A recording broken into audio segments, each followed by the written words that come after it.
Howard Phillips Lovecraft was born in his family home in Providence, Rhode Island, to Winfield Scott Lovecraft and Sarah Susie née Phillips Lovecraft, both of English descent.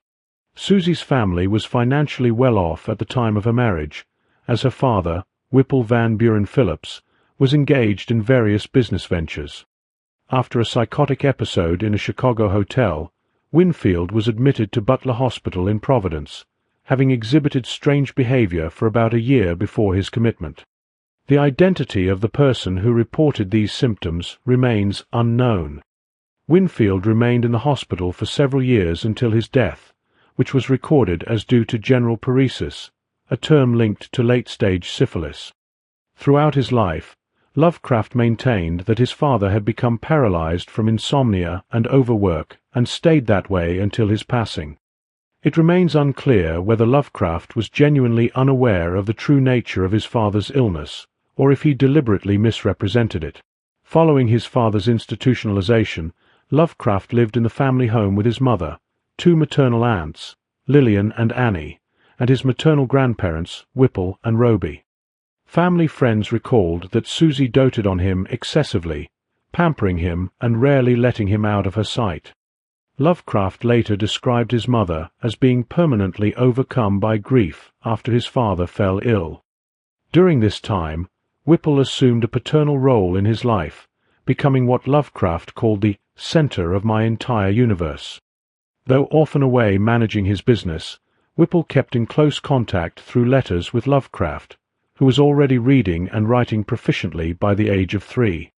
Whipple encouraged Lovecraft's appreciation for literature, especially classical works and English poetry. In his later years, Whipple helped raise Lovecraft and educated him not only in the classics, but also by sharing original weird tales involving winged horrors and deep, low, moaning sounds, which he created for the boys' entertainment. During this formative period, Lovecraft encountered some of his earliest literary influences, including the Rime of the Ancient Mariner illustrated by Gustave Doré, 1001 Nights, Thomas Bulfinch's Age of Fable, and Ovid's Metamorphoses. Although there is no evidence of a close relationship with his grandmother Roby, her death profoundly affected the family. Lovecraft described it as casting his household into a gloom from which it never fully recovered. His mother and aunts wore black mourning clothes that terrified the young Lovecraft. Around this time, when he was about 5.5 years old, he began experiencing nightmares that later inspired his fiction. These recurring dreams involved creatures he called night gaunts, which he attributed to the influence of Dorés illustrations that seemed to whirl me through space at a sickening rate of speed, the while fretting and impelling me with their detestable tridents. Lovecraft's earliest known literary efforts began around the age of 7, consisting primarily of poems that reimagined the Odyssey and other Greco-Roman myths. By the age of 8, he developed a strong interest in the sciences, especially astronomy and chemistry. He also explored anatomical books from the family library, which revealed to him details about human reproduction that had not yet been explained to him. This newfound knowledge, however, diminished his interest in the subject. Around the early 1900s, astronomy became a central influence shaping Lovecraft's worldview. He began publishing a periodical called the Rhode Island Journal of Astronomy, using a hectograph printing method. His elementary education was irregular. He attended school sporadically and often had home tutors to cover missed time, with health issues, though unspecified, contributing to these absences. Peers from that time remembered him as withdrawn yet welcoming to others who shared his enthusiasm for astronomy, even inviting them to look through his cherished telescope. Meanwhile, his grandfather Whipple's business ventures were declining, gradually eroding the family's wealth. This financial strain led to the dismissal of household servants, leaving only Lovecraft, Whipple, and Susie living in the family home. In the spring of 1904, Whipple's largest business suffered a catastrophic failure, and within months he died from a stroke. After Whipple's death, Susie could no longer afford to maintain the large family estate and had to move with Lovecraft to a small duplex. He later described this period as one of the darkest in his life, even admitting in a letter that he saw no purpose in continuing to live and contemplated suicide. However, his scientific curiosity and desire to understand the world kept him from acting on these thoughts. That autumn, Lovecraft started high school. Much like his earlier education, he was frequently withdrawn for extended periods due to what he described as near breakdowns. Despite occasional conflicts with teachers, he enjoyed high school, formed close friendships with a small group, and performed well academically, particularly excelling in chemistry and physics. Just before what would have been his high school graduation, Lovecraft experienced another, more severe health crisis. The exact cause remains unknown, but in his letters he described it as a nervous collapse or a sort of breakdown, sometimes attributing it to the stresses of school despite his overall enjoyment. He also mentioned suffering from intense headaches, insomnia, and general nervous weakness, all of which made sustained concentration difficult. Although he intended to attend Brown University after finishing high school, he never graduated and did not return to formal education. The nature of his health issues, whether physical, mental, or a combination, remains uncertain. A high school classmate once described him as having terrible tics, and noted episodes where he would suddenly jump from his seat.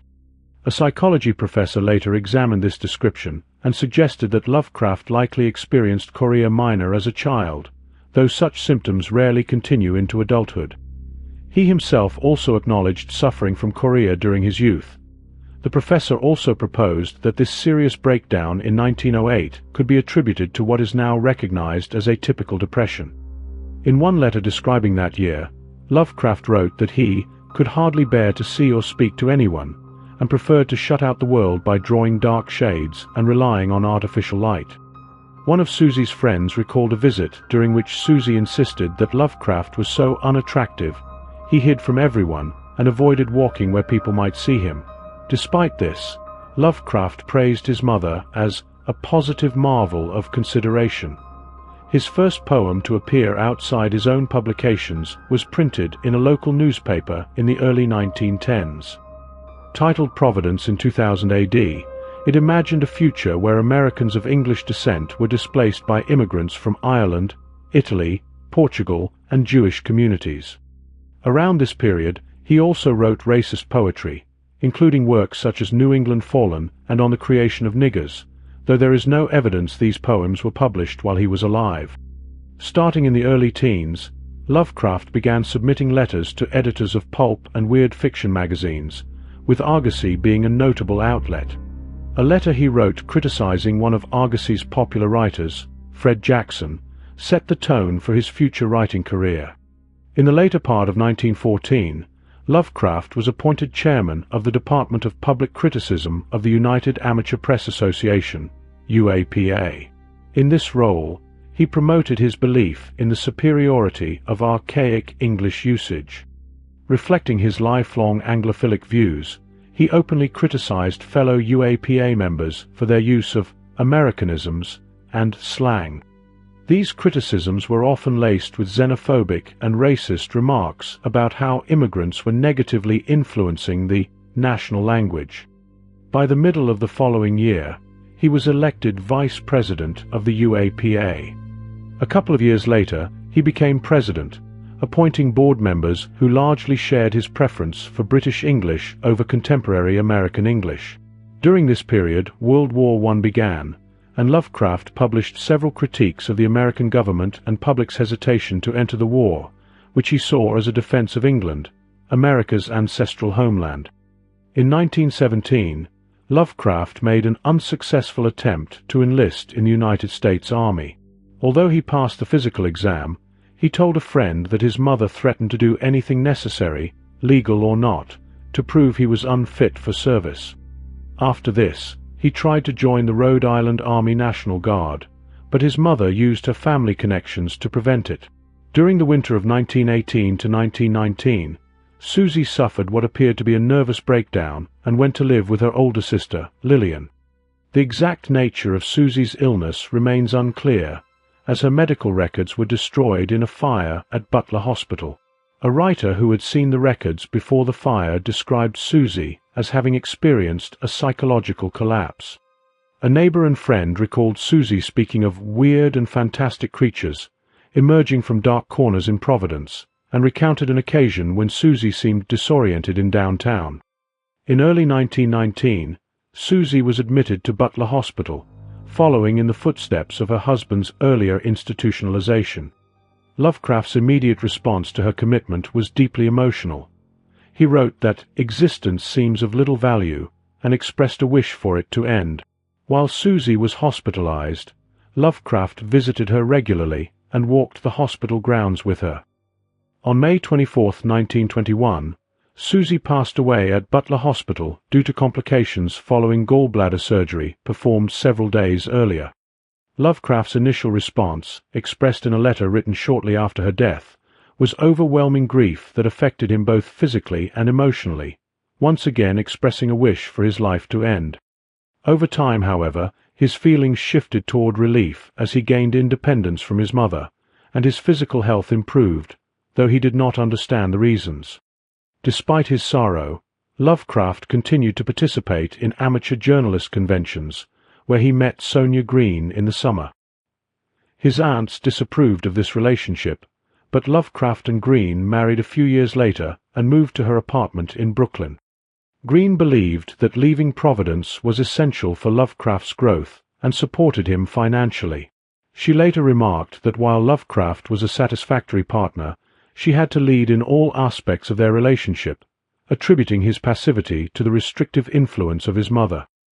Shortly after his wife Sonia moved away to pursue a job opportunity, Lovecraft relocated to a small first-floor apartment near Red Hook, a neighborhood that soon made him quite uneasy. Not long after their marriage, Green lost her business and assets when a bank failed. Lovecraft tried to support her through various jobs, but his lack of work experience left him without clear marketable skills. Sonia Green also faced health challenges and, after recovering, moved to Cincinnati and then Cleveland, jobs requiring frequent travel. Feeling unsuccessful in a city dominated by immigrants, Lovecraft endured a burglary that left him with only the clothes he wore. During this difficult period, he wrote The Horror at Red Hook and He.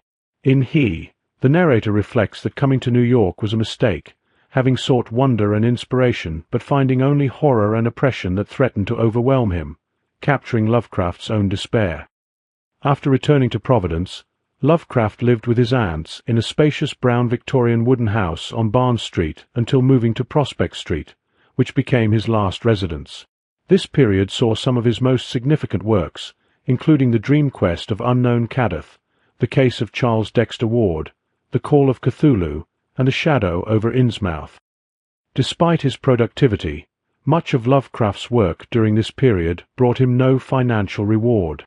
A few years after his return to Providence, Lovecraft and his wife Sonia Green, having lived apart for a long time, agreed on an amicable divorce.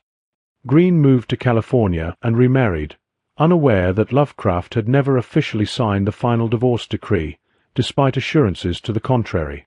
After completing his last original short story, The Haunter of the Dark, he expressed that the harsh criticism of At the Mountains of Madness had effectively ended his productive fiction writing. His worsening physical and mental health made it impossible for him to continue creating fiction. He suffered from what he described as grip and delayed seeing a doctor due to fear. Only shortly before his death was he diagnosed with terminal cancer of the small intestine. Hospitalized in Providence, he endured constant pain until he died. True to his lifelong scientific curiosity, Lovecraft kept a diary documenting his illness until he could no longer hold a pen. After a modest funeral, he was buried in Swan Point Cemetery alongside his parents on the family monument. The heart of Lovecraft's literary vision lies in the philosophy of Cosmicism. This worldview directly clashes with any human-centered interpretation of the universe. While Cosmicism shares traits with nihilism, it diverges in one crucial way. Rather than outright denying the possibility of greater meaning, it focuses on how utterly irrelevant humanity is within the immense, indifferent cosmos, a concept especially present in Lovecraft's tales involving Cthulhu. The true source of dread in these narratives is not the lack of meaning itself, but the realization that humans hold no influence over the cold and boundless universe. Whatever intentions or motives may exist among the cosmic entities in these stories, they are entirely opaque and unreachable for the human characters. This outlook grew from Lovecraft's sense of existential vulnerability, inspired by what he referred to as the infinite spaces unveiled by scientific discovery. He saw humanity as powerless before the void of space and time. In his fiction, these ideas are expressed through surreal dream journeys, his mythos surrounding Cthulhu and similar entities, and occasionally through ironic or grotesque humor. Madness frequently afflicts Lovecraft's characters, often triggered by encounters with spaces or geometries that defy conventional understanding. His stories frequently invoke a fear of the unknown, portraying the unfamiliar as an existential threat, as seen in tales like The Dunwich Horror and Dagon. Although Cosmicism might appear bleak, Lovecraft did not consider himself either a pessimist or an optimist, but rather a proponent of scientific indifference. This theme runs throughout his fiction. Powerful, unknowable forces dominate the cosmos, yet they do not act with malice. Instead, they are simply indifferent to human life. According to a prominent scholar of his work, Lovecraft regularly engaged in thoughtful debates about religion, particularly with religious acquaintances, though he openly identified as a staunch atheist. He viewed religion not only as untrue, but also as obstructive to intellectual and societal progress.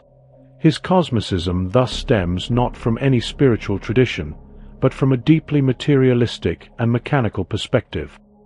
Despite his personal irreligion, Lovecraft populated his tales with various deities, especially in the Cthulhu narratives, not as supernatural beings, but as alien entities existing within the framework of natural laws.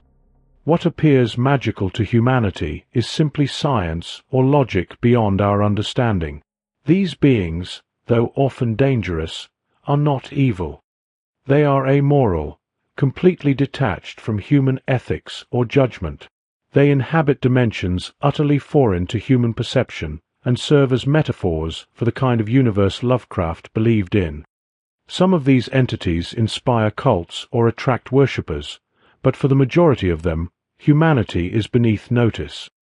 They are said to possess awareness of everything occurring across the universe and have endured from the earliest chaos to the dawn of humanity. Their influence extends even into the dreams and thoughts of humans. Though they may lie dormant when cosmic conditions are unfavorable, they are never truly gone. They are not composed of ordinary matter, and when roused, they are capable of traveling between worlds. To them, the known cosmos is but a minuscule element in an endless and incomprehensible infinity. Among these entities are those Lovecraft named, such as Cthulhu, Ghatanothoa, and Yig. Most of these beings exist outside the boundaries of ordinary space and time. Though worshipped by fanatical cults, both human and non-human, they are generally confined or dormant, hidden away in deep oceans, beneath the earth, or within other dimensions. Their emergence is often tied to chance encounters by unfortunate protagonists who stumble into their presence. This concept recurs in Lovecraft's fiction, particularly in the story centered on Cthulhu, where this ancient being lies dormant beneath the sea. Later interpretations, especially those by Derleth, expanded this idea to encompass an entire group known as the Great Old Ones. Many of these beings possess physical forms so alien that a single glimpse can drive an observer irreversibly insane. The city of Relia, described as a nightmare built long before recorded history by immense, horrific beings from distant stars, is where Cthulhu and his followers rest within slimy, submerged vaults. A Norwegian sailor in one of the stories recounts the accidental discovery of this place, describing a coastline of muck and overgrown, colossal ruins. To him, this place represents the embodiment of earthly terror, its structure and atmosphere clearly alien to human understanding. The narrative also proposes that, though Cthulhu is currently trapped within Relia, he will one day return. His cultists often chant the phrase that translates to, In his house at Relia, dead Cthulhu waits dreaming. The name Cthulhu itself was likely chosen to evoke associations with the chthonic, the term that refers to the deities of the underworld, a realm associated with the dead and the afterlife. Cthulhu's appearance is described with a combination of elements from an octopus, a dragon, and a distorted human figure. One statue portrays it as vaguely humanoid, but with an octopus-like head covered in writhing tendrils, a rubbery, scaly body, massive claws on both hands and feet, and narrow wings extending from its back. Another carving suggests a shape so unnatural that only a warped imagination could have conceived it, its form conjuring simultaneous visions of beast, dragon, and man. In the same account, the sailor declares that the entity is beyond description, defying all principles of matter, energy, and cosmic order. He refers to it as a monstrous being so vast that it appears like a walking mountain. Cthulhu is said to be unimaginably ancient, his age extending back through incomprehensible stretches of time. He is also credited with casting spells to preserve his kind, ensuring that the great old ones will eventually rise again. In an earlier tale, Dagon, the narrator recalls figures that seem to represent a type of human, though grotesquely distorted. The narrator avoids describing their appearance in detail, overwhelmed by the memory alone. Though distorted in ways that defy easy comparison, webbed extremities, slack, oversized lips, and large, glassy eyes, they retained a disturbingly human silhouette. Oddly, the figures seemed out of proportion with their surroundings, as one was shown overpowering a whale barely larger than itself. A key difference between this and later narratives is the sheer scale of the creature in Dagon, which dwarfs the more human-sized beings later encountered near Innsmouth. Despite their aquatic nature, these deep ones are capable of surviving on land for long durations. They are biologically immortal, perishing only through violence or accident. The deep ones, according to some interpretations, once faced opposition from strange entities called the Old Ones, who left behind arcane tools capable of restraining them, details later expanded upon by others into the concept of the Elder Gods. After Obed Marsh returned from the South Seas with a dark new religion, the esoteric order of Dagon quickly became the dominant faith in Innsmouth. Its promises of limitless gold and abundant fish held powerful sway in the struggling fishing community. The central figures of worship were Father Dagon and Mother Hydra, with Cthulhu recognized but occupying a lesser role. These two were seen more as intermediaries between humans and the gods than as deities themselves. The cultists offered sacrifices to the Deep Ones at set intervals, and when local victims became scarce, they resorted to abducting outsiders. The order, which disguised itself as a Masonic-style fraternity, required initiates to take 3 vows, one of secrecy, one of loyalty, and one to intermarry with Deep Ones and bear or sire offspring. This final vow led to widespread interbreeding, resulting in noticeable deformities and a growing number of hybrids throughout Innsmouth. Lovecraft's mythos avoids a rigid divine order. Instead of a structured pantheon, he preferred suggestion and ambiguity. Still, some figures do emerge with notable roles. The so-called gods of the Dreamlands, known as the Great Ones, are not nearly as powerful as the Great Old Ones and are said to be less intelligent than most humans. However, they are protected by the outer gods. Once scattered across the mountain peaks of Earth, the Great Ones were eventually forced to retreat by the spread of humanity, leaving only symbolic traces, such as the mark on Mount Ngranek. Now they reign from Cadath, an immense, mysterious stronghold whose position in time and space is hidden. They occasionally return to locations like Thuray, Lyrian, and Hathegkla, aboard vessels of mist and cloud. At one point, they even abandoned Cadath in pursuit of a dream city envisioned by Randolph Carter. In earlier times, the Great Ones were known to take human wives, which explains why many Dreamlands inhabitants carry their blood. The Dreamlands also feature strange regions and realms, such as vast underground territories filled with monsters, and the Moon, which is reachable by ship and home to grotesque toad-like beings aligned with Nerlahotep. Kadath itself rises high above all as the home of the Great Ones.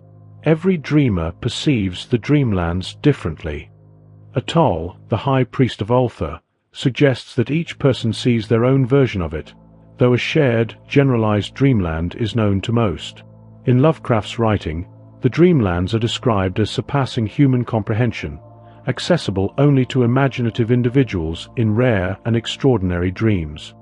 In one such reflection, it is said that their studies barely touched anything known to waking life.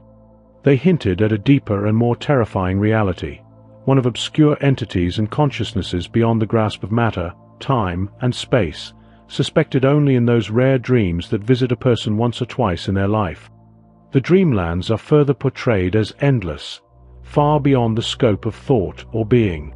In one episode, strange winds carry the dreamers through infinite voids beyond reason. Perceptions of unfathomable depth and immensity flood their awareness, feelings that brought ecstatic awe at the time, yet are now only fragments in memory and impossible to express. They pass through layers of otherworldly resistance, eventually reaching places more remote and alien than any they had previously encountered.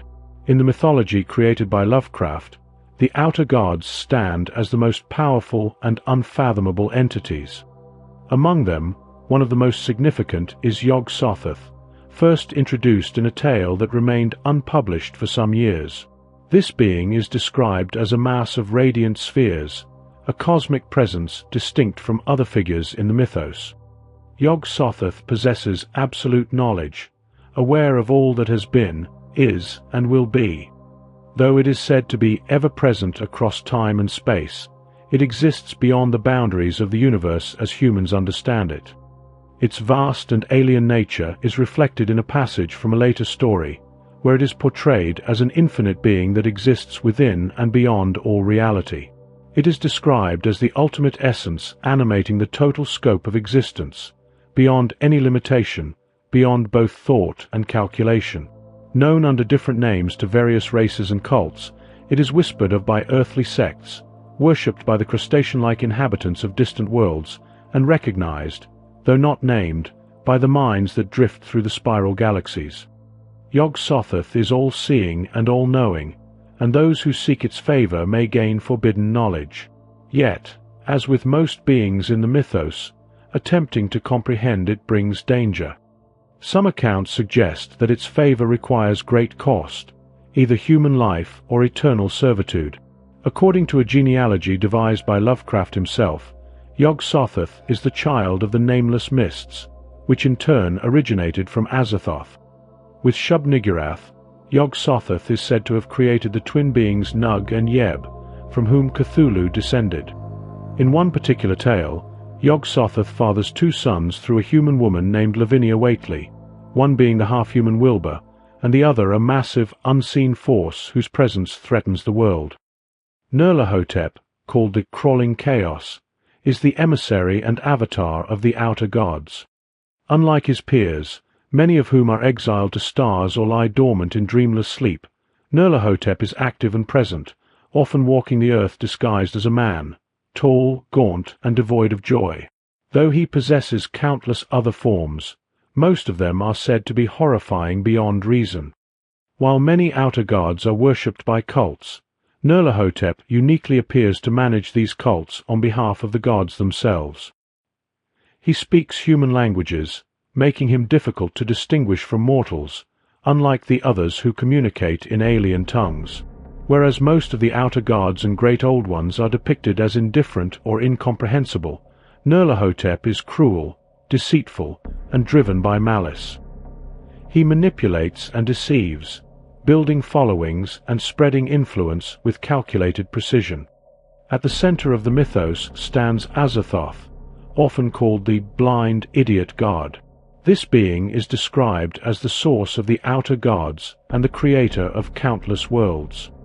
Azathoth first appeared by name in a dreamlike story, where it is described as existing in a realm far beyond even the dreamlands, a place untouched by any dreamer. It dwells outside the structured universe, in a space of ultimate chaos and madness. There, in utter darkness and timelessness, Azathoth rages endlessly, surrounded by the ceaseless rhythm of monstrous drums and the haunting drone of cursed flutes.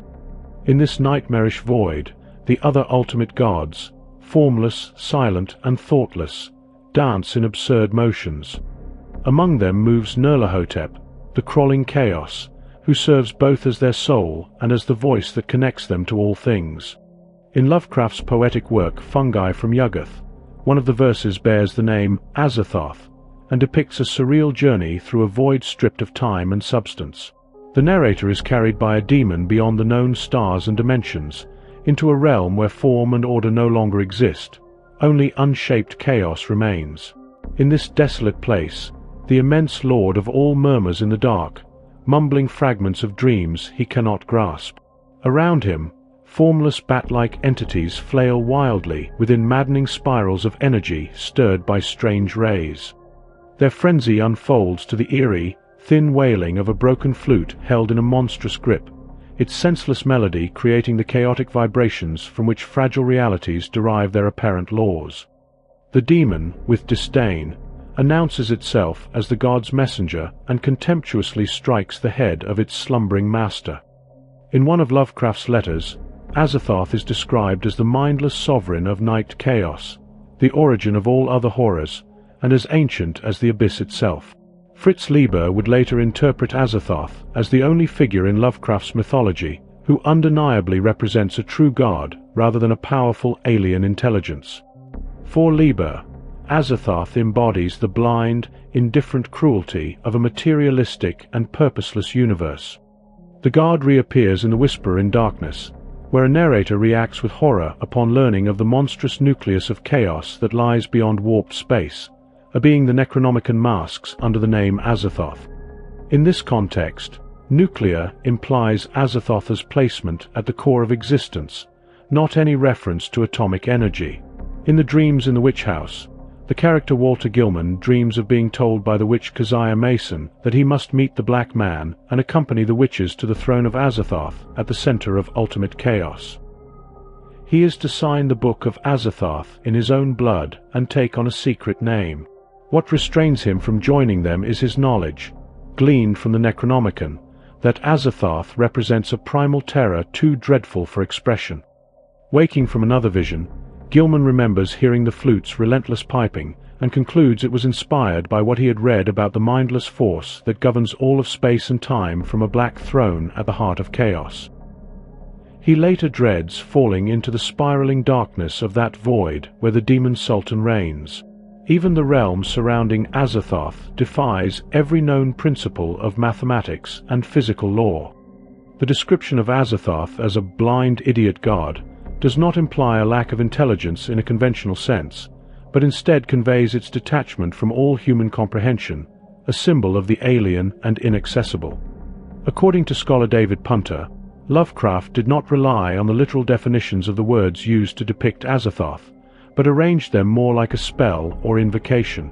For Punter, Azathoth embodies Lovecraft's terror that irrationality could shatter the natural order, rendering the being not only unreachable, but fundamentally unknowable. In a letter to a correspondent, Lovecraft presented a cosmic genealogy in which Azathoth sits at the top of a mythic tree. From Azathoth descend all other entities in the mythos, and at the base of this metaphysical tree, Lovecraft situated himself, a distant human descendant of his own imagined pantheon.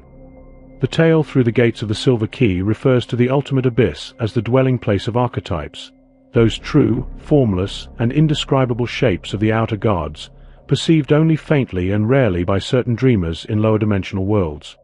These are seen as aspects of a supreme archetype. Beyond even this lies the ultimate gate, a perilous threshold leading into the last void, a realm outside all worlds, beyond every universe and all matter. It is said that the beings existing beyond this boundary possess dominion over all angles and perceive the universe either as a fragmented, ever-shifting multiplicity or as an unchanging wholeness, depending solely on their will. Once they come to understand that the world has always been inhabited and shaped by beings far older, wiser, and stronger than humankind, Lovecraft's protagonists find themselves utterly estranged from the reality they once accepted. The very history of their species seems suddenly fragile and suspect. If humanity could remain unaware of such ancient powers and their vast, hidden civilizations for so long, then all other claims to knowledge and understanding fall under doubt. This realization creates a rupture between the self and the world, making the familiar seem terrifyingly unknowable. Lovecraft channeled this sense of dread to express his overarching vision of humanity's cosmic insignificance, a premise rooted in the final erasure of the self. This interpretation is reinforced by Timo Erikssonen's analysis of Lovecraft's portrayal of alienated individuals. He describes Lovecraft's fictional universe as cruel, formless, and unknowable, an environment so overwhelming that any human being placed within it is compelled to undergo transformation. For Lovecraft, this transformation results in horror because the individual can no longer remain intact, no longer recognize who they once were. The identity is lost, unraveled by exposure to a world too immense and impersonal to accommodate the fragile human self. In Lovecraft's stories, the disintegration of identity consistently emerges through different triggers, each one producing a paradigm collapse that violently separates the character from their former sense of being. This marks the most intense form of alienation, a modernist terror rooted not in what lies outside the self, but in what is ultimately lost within. A writer may depict alienation in various ways while still upholding a worldview that aligns with traditional conceptions of reality. In such cases, the broader reality remains stable. Only the situation of the individual character undergoes change. In fact, certain alienating experiences may even sharpen a character's sense of normality, especially when that character contrasts their personal circumstances with the world around them, such as the creature in Frankenstein. However, the alienation present in Lovecraft's grotesque modernism represents something entirely different. In his works, the alienating experience transforms the narrator's understanding of reality itself, even though the narrator's physical state remains largely untouched. Often, these individuals do not begin in isolation. They describe themselves as having lived ordinary lives, usually as educated professionals, until a particular investigation or encounter draws them into something unknown. This alienation is not a condition passed down, as in the case of Poe's Roderick Usher. Instead, it is a progressive breakdown caused by exposure to information, an agonizing separation that deepens as the character uncovers truths inaccessible to the rest of society. The terror of physical death becomes trivial compared to the horror of the knowledge they gain, knowledge so powerful and destabilizing that sharing it would risk undermining the foundations of civilization itself. The comfort of ignorance is stripped away, and in its place the character is left with a solitary burden, the unbearable weight of forbidden truths revealed through unsettling texts, artifacts, landscapes, or entities, truths that no one else can carry or understand. Like many experimental authors, Lovecraft employs a range of techniques to convey his abstract concepts from multiple perspectives. One of the most significant methods he uses to portray alienation is through documentation. This includes libraries, letters, essays, journals, spoken accounts, descriptions of photographs, illustrations, audio transcriptions, and various forms of ancient tomes. Often, the narrator comes across some form of documentation that reveals unsettling or unbelievable information, such as descriptions of supernatural events, unknown places, or grotesque beings. What remains consistent is that these alienating secondary sources always come from another mind, an intelligence that is no longer accessible, be it through death, distance, or hostility. Thus, the narrator knows that others have also encountered what now haunts him. This provides a disturbing validation. Either he is not delusional, or others have shared in the same derangement. Yet even this confirmation offers no comfort, for those others are gone or unreachable, leaving the narrator alone with a knowledge that cannot be shared or believed. Lovecraft frequently integrates both authentic and invented books into his tales, especially through the libraries his characters discover.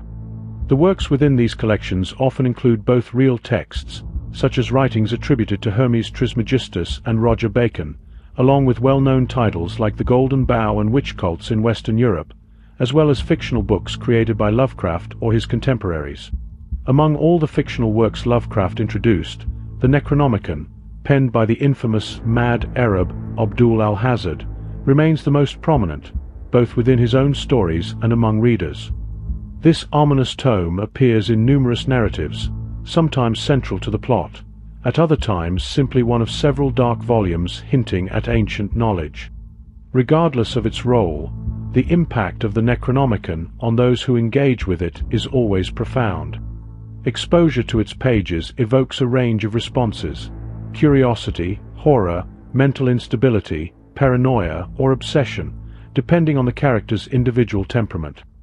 Beyond his use of libraries, Lovecraft incorporates his own interpretation of modernist collage to enhance the themes of his fiction, particularly concerning the fragmented nature of perception and the difficulty of representing reality. This technique, often tied to the core of high modernism, aligns his work with broader literary experiments of the period.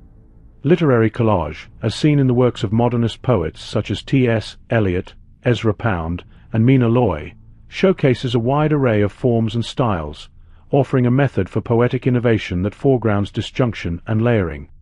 Christine Stansell draws a parallel between this literary approach and early 20th century visual art, likening collage in writing to the artistic practices of Braque and Picasso, who experimented with assembling diverse elements without smooth transitions. This method, bringing together unrelated components in a fragmented, disjointed manner, also influenced developments in narrative structure, typographic presentation, and musical composition, marking a broader trend in modernist aesthetics. While this collage style is most often connected to poetry, Lovecraft brings this poetic fragmentation into weird fiction, crafting a unique contribution to modernist literature through works such as The Call of Cthulhu, The Case of Charles Dexter Ward, The Whisperer in Darkness, and At the Mountains of Madness. In these stories, the narrative unfolds as an incomplete puzzle, one the narrator attempts to assemble and interpret, though always with limited success. Rather than leading to enlightenment, this process often results in deeper confusion, raising new questions and revealing further complexity. Through this portrayal, Lovecraft confronts the alienation caused by obscure or fragmented knowledge and highlights the human desire to impose meaning on a universe that resists all attempts at coherent understanding, a pursuit portrayed as not only difficult, but perhaps ultimately futile. Alongside the written and spoken testimonies that guide the characters in their search for knowledge, Lovecraft often introduces physical objects into his stories that confuse those who encounter them and disrupt their understanding of the world. While documents or other indirect sources might be dismissed as fabrications, hallucinations, or hoaxes, the strange and alien objects Lovecraft presents carry a different weight. They offer concrete, unsettling proof of realms and forces beyond human comprehension. In some instances, such as the meteorite in The Color Out of Space, the enigmatic nature of these objects leads scientists to abandon their inquiries in defeat, recognizing that the tools of their discipline cannot grasp the alien nature of what they study. Broadly speaking, one might say that while the grotesque often portrays the world itself as physically altered, modernism focuses more on shifts in perspective that cause reality to appear changed. In the modernist grotesque, a category to which Lovecraft's fiction belongs, both of these approaches intertwine. His protagonists explore hidden or long-forgotten places, where the presence of unspeakable truths becomes undeniable. Yet unlike some works of the grotesque that restore a sense of order by the end, Lovecraft's stories rarely offer such resolution. The world does not revert to its previous state, nor even to the comforting illusion of it. The dark forces that are stirred and temporarily pushed back leave lasting marks. For in Lovecraft's fiction, alien spaces have a way of clinging to those who enter them, following them back into the ordinary world and forever altering their sense of reality. In accordance with how the grotesque is defined by various theorists, most of Lovecraft's stories are rooted in the recognizable world of Earth. The familiar is rendered strange through the use of fictional New England towns, such as Kingsport, Arkham, Dunwich, and Innsmouth, which, though invented, are located in real regions not far from cities like Providence and Boston. Other settings include the remote hills of Vermont, the desolate Antarctic expanse, the vast Pacific Ocean, the murky swamps of Louisiana, the sun-scorched deserts of North Africa, and the wilderness of the Australian outback. Occasionally, the the stories unfold in actual cities, as in the case of Providence in The Haunter of the Dark. By situating these uncanny tales in recognizable places, the world that is presumed to be understood and domesticated, Lovecraft intensifies the estrangement experienced by his characters. It is the everyday person, the traveler, the scholar, the visitor, who finds themselves least prepared to comprehend or survive what lies hidden. Through the use of such settings, Lovecraft emphasizes a central theme of cosmic insignificance. If humanity lacks understanding and importance on its own planet, what place can it possibly claim in the immensity of the universe? After exploring secondary sources, strange artifacts, and locations of otherworldly origin, protagonists in these tales are often brought into direct contact with the very forces behind their growing dread, sometimes through encounters with one of the ancient, intelligent races that once ruled the earth in a time long forgotten.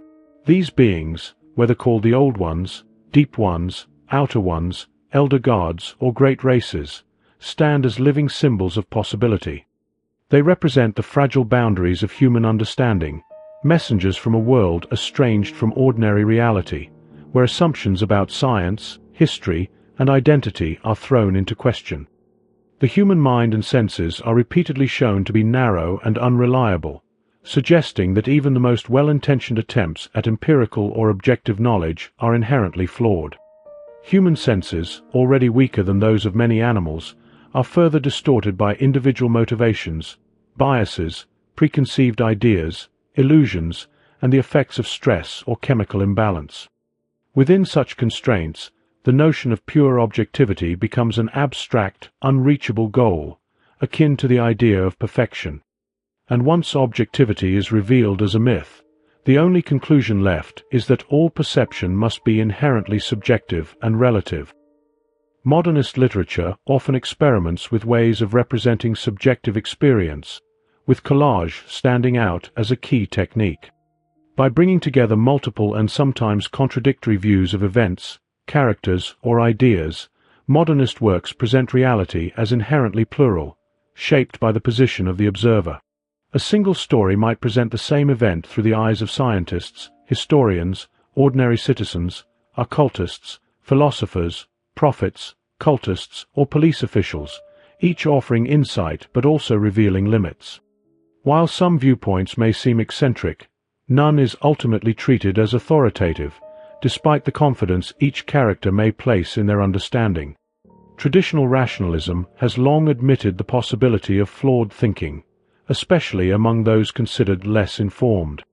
Mistakes, false impressions, and hallucinations are recognized as part of human experience and are essential to understanding intellectual life. Sometimes, individuals, groups, or entire societies are portrayed as making repeated errors in judgment because they lack effective ways of understanding the world, an idea explored in many social satires and critical reflections on culture. In such portrayals, the correction of these errors becomes crucial to intellectual growth. Humanity, in this view, remains fundamentally capable of reaching reliable, objective, and truthful insights. Often, the words of the fool or the madman help others confront their own mistaken ideas and return to more rational conclusions. In these cases, objectivity is not rejected, only assumptions about who can access it are challenged.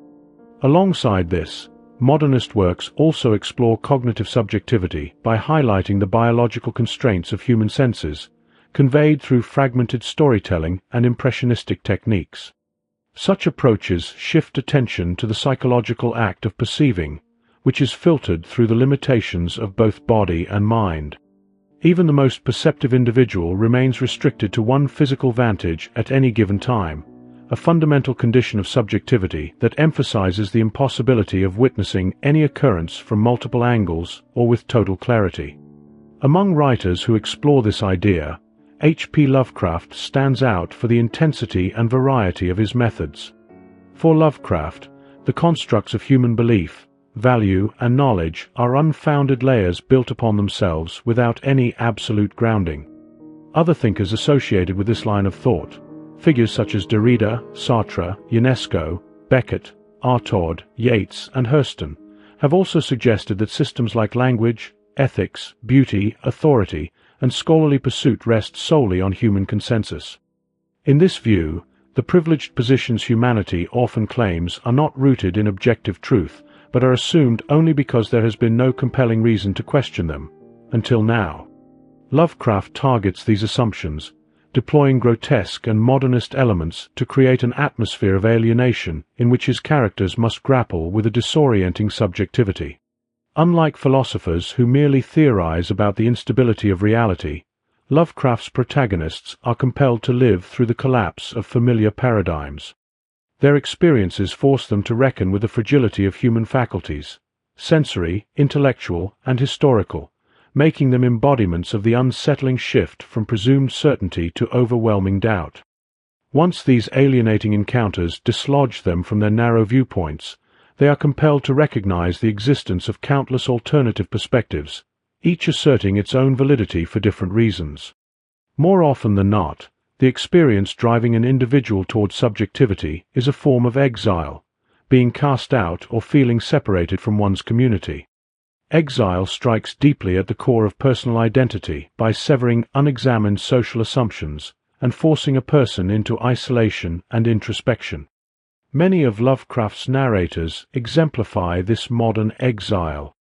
The alienation they endure rarely culminates in their physical death.